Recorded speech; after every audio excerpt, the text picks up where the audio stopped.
Conseil numéro 2, attention à bien cadrer la relation responsable de traitement et sous-traitant. Alors il y a il y a deux schémas qui sont très importants à connaître dans le RGPD, c'est la notion de responsable de traitement et la notion de sous-traitant. En fait, ce que le RGPD cherche à établir, c'est établir la sécurité des données à caractère personnel pendant toute la chaîne de traitement, de sorte de s'assurer que voilà, c'est pas parce qu'il y a un interlocuteur quelque part dans la chaîne auquel on n'a pas prêté attention que toutes les données à caractère personnel doivent être compromises et dont la sécurité doit être vraiment dégradée à un moment de la chaîne. En fait, on cherche à établir une chaîne qui soit très solide. Et pour ça, en fait, on a cette notion de responsable de traitement et de sous-traitant. Et donc, le responsable du traitement, c'est qui? C'est la personne qui va déterminer des finalités et des moyens qui sont à mettre en œuvre dans le traitement. Donc, par exemple, c'est l'entreprise qui va dire, voilà, nous, on va mettre en place une newsletter. Et donc là, il y a une décision qui est relative à la mise en place d'un traitement de données à caractère personnel et puis qui va déterminer ses moyens. Et donc, on va utiliser, par exemple, Mailchimp, qui est une entreprise qui met en place des newsletters sur une plateforme web. Et donc, cette entreprise va devenir, à ce moment-là, va devenir sous-traitant puisqu'elle va traiter les données à caractère personnel pour le compte du responsable de traitement. Et donc là, il y a une relation RT, responsable de traitement, ST, sous-traitant, qui s'est établie.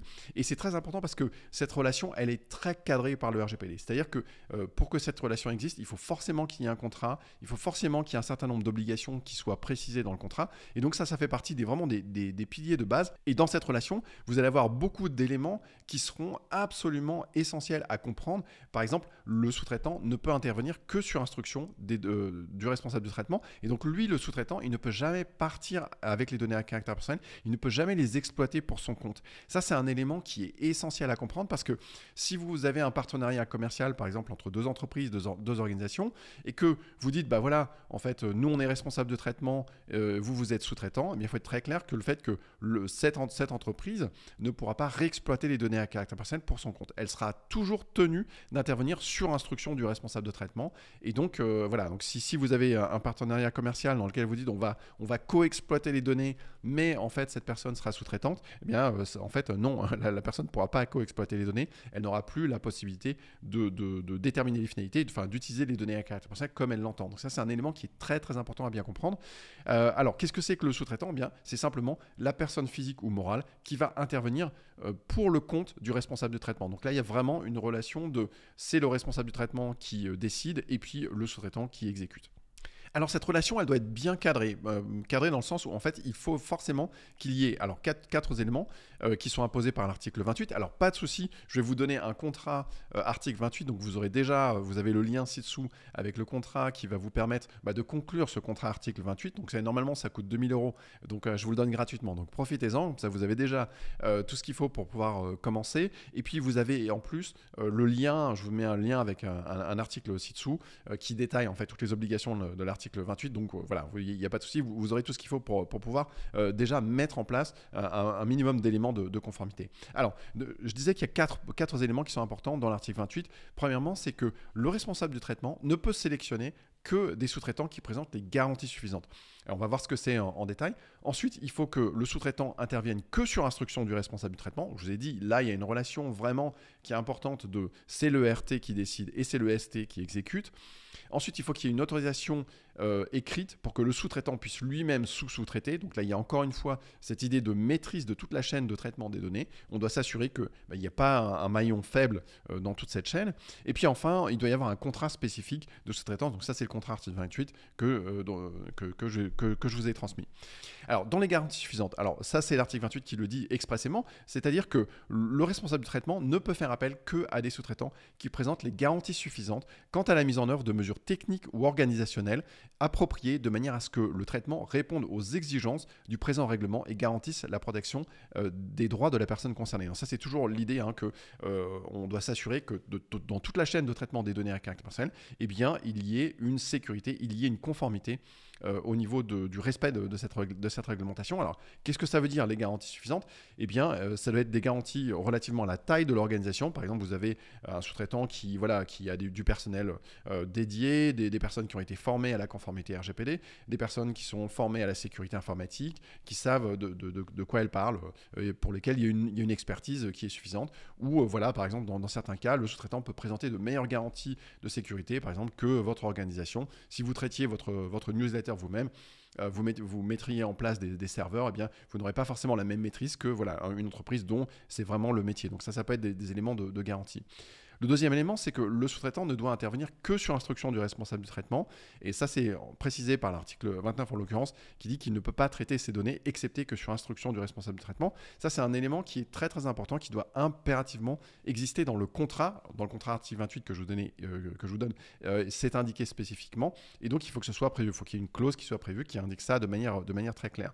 Donc, si vous n'avez pas formalisé vos relations avec vos sous-traitants, faites bien attention à le faire. Alors, on n'y pense pas toujours, mais par exemple, un comptable, votre entreprise comptable, eh bien, va être sous-traitant au titre du RGPD. Et donc, il faut forcément qu'il y ait un contrat article 28. Alors, il peut y avoir des contrats article 28, par exemple, dans Legiscope, nous, c'est directement intégré dans les conditions générales de vente. Donc, il n'y a pas besoin de conclure un contrat supplémentaire. C'est déjà, à partir du moment où une personne utilise notre logiciel, eh bien, le contrat est déjà conclu, puisque ça fait partie des conditions générales de vente. Donc, il y a beaucoup de plateformes en ligne qui fonctionnent comme ça, qui l'ont déjà intégré, enfin qui sont conformes. Pour les plateformes qui sont conformes, et elles ont déjà souvent intégré dans leurs conditions générales de vente, ou alors dans un Data Privacy Agreement, un DPA annexe à ça, mais c'est inclus en général dans le package contractuel. Et dans ce contrat, il doit y avoir plusieurs éléments également. Alors, je vous passe tout ça, vous jetterez un œil sur l'article 28, mais dans les éléments, il doit y avoir l'objet du traitement, la durée du traitement, les finalités du traitement, le type de données, etc. etc.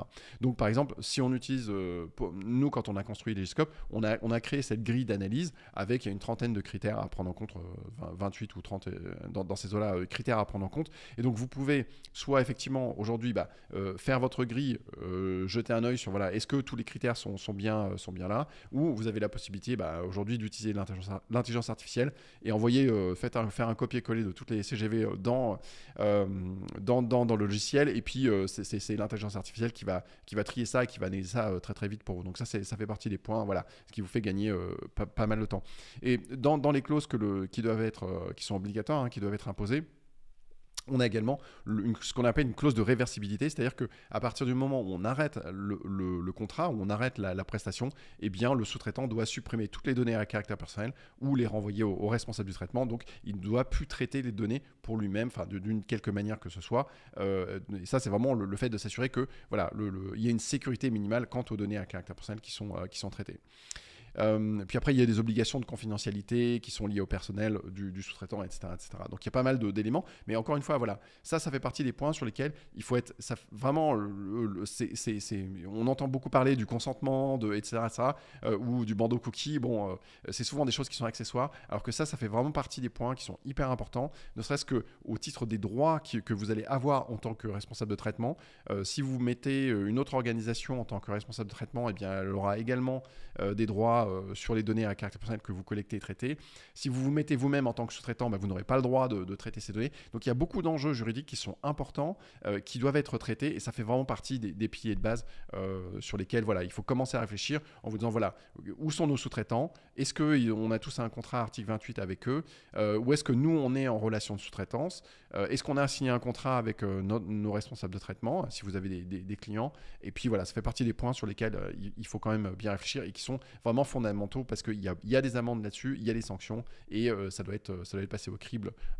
Voilà, ça fait partie des points, des piliers de la conformité RGPD. Et donc voilà, maintenant vous avez tout en votre possession. Vous avez un contrat article 28, vous avez la grille de lecture de l'article 28 que vous pouvez jeter un œil plus précisément sur le lien que je vous ai indiqué ci-dessous. Et puis vous avez Legiscope si jamais vous êtes complètement perdu. Et dans Legiscope d'ailleurs, on a une formation qui est complète et qui est même plus fournie que ce que je vous ai indiqué là. Mais là, vous avez déjà vraiment une bonne base de travail.